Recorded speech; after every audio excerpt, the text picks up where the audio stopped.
Okay, so prohibition, right. This is one of those topics everybody thinks they know, but get ready for some myth busting because today we're going deep. Sounds like fun. Our source is an interview with Professor Sarah Churchwell. She wrote Careless People, and it's from the American History Hit podcast. Ooh, I love that one. Yeah, it's a great one. Okay, so just to kick things off, 1830s America, average person, get this, 7 gallons of pure alcohol every year. Whoa. That's over 60 bottles of whiskey. 7 gallons, though. That is, we need to clarify, that's not like every man, woman, and child. Right, right. What were they thinking? So who's not included in that average? It didn't count women, and it also didn't count communities that didn't drink, teetotalers. Oh, interesting. So it was even more concentrated then. Exactly. The people who did drink, they drank a lot. Wow. So that brings up the question of why so much in the first place. What was going on in the 19th century that made people drink like that? Well, there's a few things. For one, clean water was a big problem back then. Ah, yeah, makes sense. So, drinks like beer, often safer than the water. Really? So like avoiding cholera and stuff. Exactly. Then on top of that, you've got the Industrial Revolution happening, right? That meant alcohol was suddenly cheaper to make, easier to ship around. So more affordable and available. Yeah. And at the same time, the middle class was growing. People had more money to spend. And what did they spend it on? Restaurants, saloons, especially in the cities. Boom. Like America's always been good at spotting a business opportunity. That's for sure.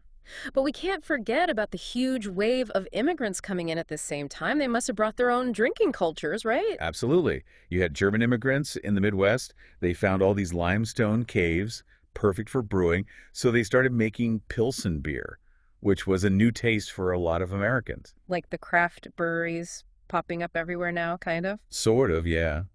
And then the Irish, they were settling mainly in eastern and midwestern cities, bringing their love of whiskey. So already you've got this mix of traditions. And later on, Italian immigrants would bring wine culture into the picture too.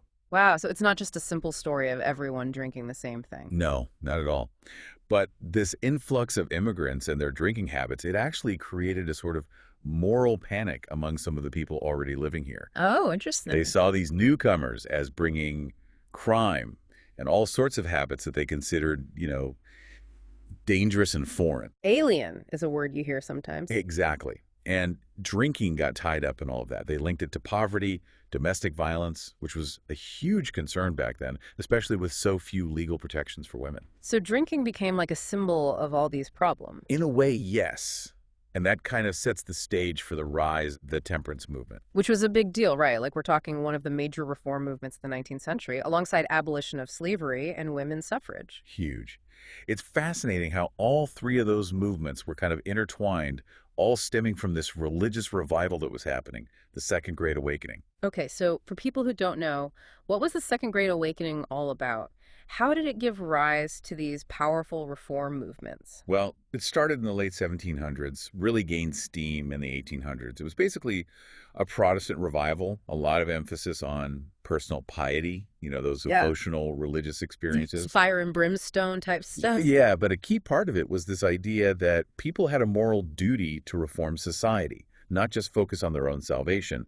They wanted to save souls and make the world a better place. So it was outward focused. Yeah, very much so. Yeah. And that's where you see the energy behind abolitionism, women's suffrage, and temperance. They saw alcohol as this root cause of so many social problems, and they believed getting rid of it would create a more moral, more just society. Interesting how these movements, even though they had different goals, were all connected by this belief in the power of social action. It's really striking.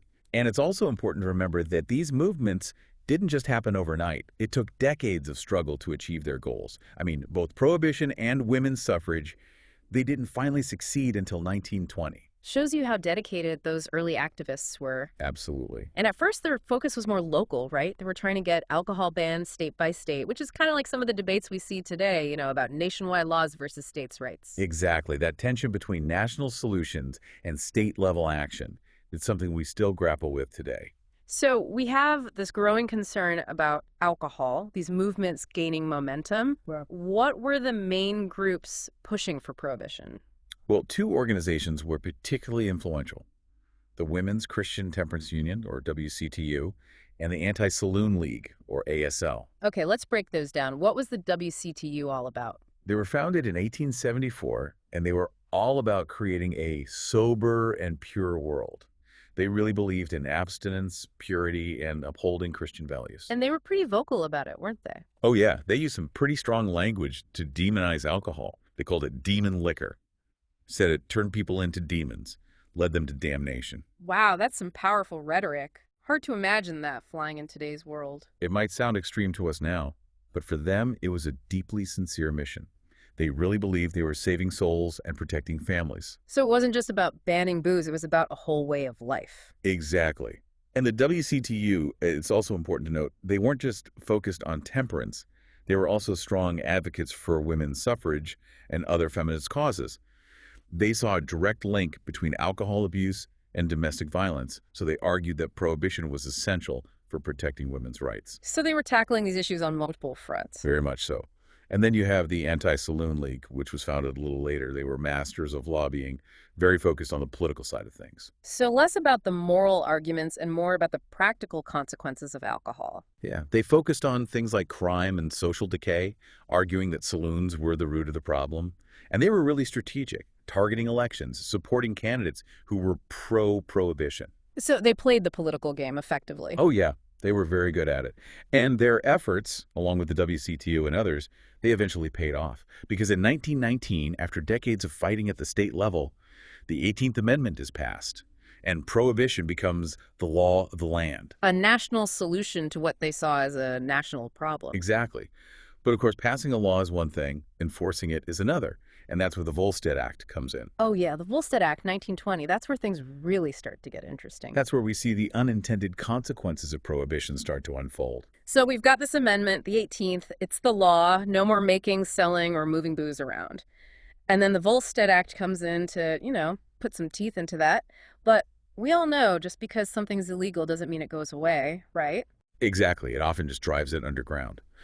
And with the Volstead Act, as well-meaning as it was, there were some pretty big loopholes. For one thing, it didn't actually outlaw having alcohol or drinking it. Oh, wait, so you could still enjoy a drink at home. That's a big loophole. It was. And then there was the issue of funding. The government didn't really put enough money into enforcing the ban, especially in these big cities with large immigrant populations. You also had police officers, many of Irish descent, who were more sympathetic to drinking and often turned a blind eye to what was going on. So right off the bat, Prohibition was facing a lot of challenges. It wasn't just a matter of shutting down all the bars and that's it. No, it was much more complicated than that. Yeah. And in a way, Prohibition created this whole new underground culture. The speakeasy. These were hidden bars, often disguised as something else or tucked away in basements, and they became the place to go for those who wanted to drink. Sounds like the Roaring Twenties were one big party. There was definitely an element of rebellion to it all. The younger generation was pushing back against the strict morals of their parents, and women, especially the flappers, were expressing their newfound freedom. The rise of cars and access to contraception also played a role, giving people more mobility and social freedom. So Prohibition, kind of accidentally, helped spark a cultural revolution. You could say that. It's a classic example of unintended consequences. But the speakeasy scene wasn't all glitz and glamour. There was a dark side to it, too. Prohibition also led to a dramatic rise in organized crime. The gangsters and bootleggers, right. It's almost cliche now, but it was a very real and dangerous consequence of Prohibition. It was. With alcohol production and sales outlawed, a huge black market emerged, and criminals saw a chance to make a lot of money. Bootlegging, the illegal production and distribution of alcohol, became a massive business. And without government regulation or taxes, the profits were enormous. And those profits fueled a lot of violence, didn't they?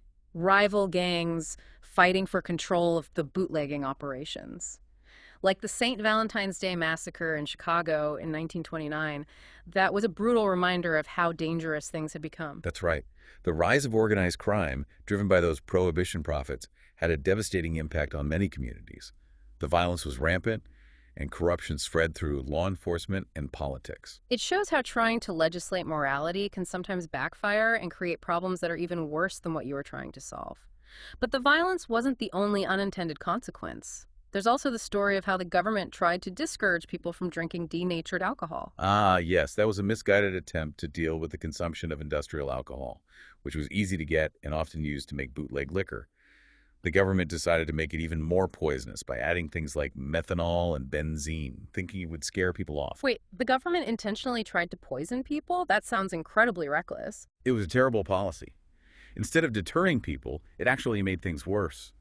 Bootleggers kept selling the toxic alcohol, just removed the warning labels, and thousands of people died or suffered serious health problems as a result.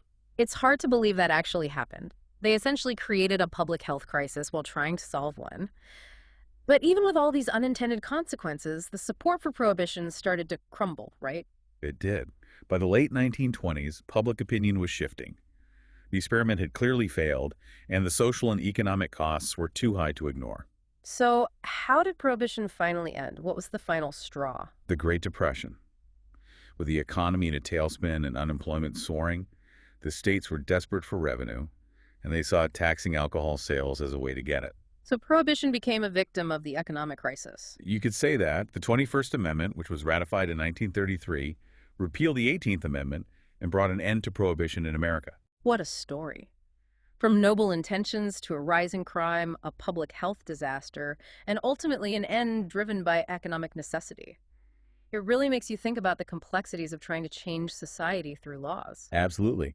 But even though prohibition was repealed, its impact on American culture continues to this day. It's not just some forgotten chapter in history.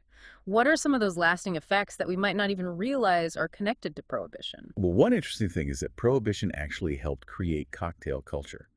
Bartenders, faced with this awful-tasting bootleg liquor, had to get creative to make it palatable. This led to the invention of many of the classic cocktails we still enjoy today. So we can thank prohibition for the martini and the Manhattan? In a way, yes. Those early bartenders, forced to work with what they had, helped to lay the foundation for modern mixology.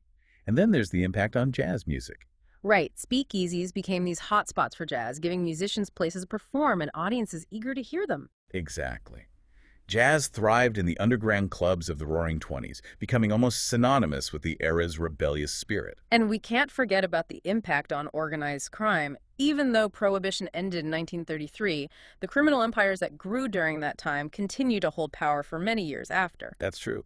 The money they made from bootlegging allowed them to expand into other illegal activities, leaving a long-lasting mark on the criminal underworld. It's incredible how this one period in history, with its good intentions but flawed execution, had such a huge and lasting impact on American society. It shows that when we try to control social behavior through laws, we need to be aware of the potential for unintended consequences. And we need to learn from history, right? Because the choices we make today can have ripple effects we might not even imagine. Precisely.